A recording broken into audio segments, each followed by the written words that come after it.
எங்கக்கா இருக்க? சொல்லுடா தம்பி. அர்ஜென்ட்டா 5000 ரூபாய் பணம் கொஞ்சம் வேணும். 5000 ரூபாயா? எங்க தம்பி ஒரு 5000 ரூபாய் பணம் கேட்டான். ஏய் சும்மா காசு தந்துட்டே இருக்க முடியுமா? உங்க மாமாட்ட கேட்டனா திட்டுவாருடா. என்கிட்டயும் இல்லடா.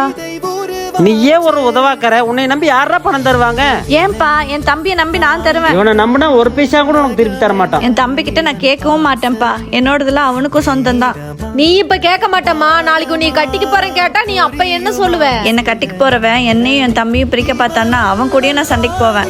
பாக்குறேன் நான் இதை பார்க்கத்தானே போறேன். எனக்கு என் தம்பி தான் முக்கியம். டேய் சாரிடா தம்பி. பரவாயில்லக்கா, நீ எனக்காக எவ்வளவோ பண்ணிருக்க, போதும். இல்லைனா பரவாயில்ல விடு மச்சான். ஊர்ல இருக்கீங்க எல்லாத்துக்கிட்ட போய் காசு கேட்டாச்சு.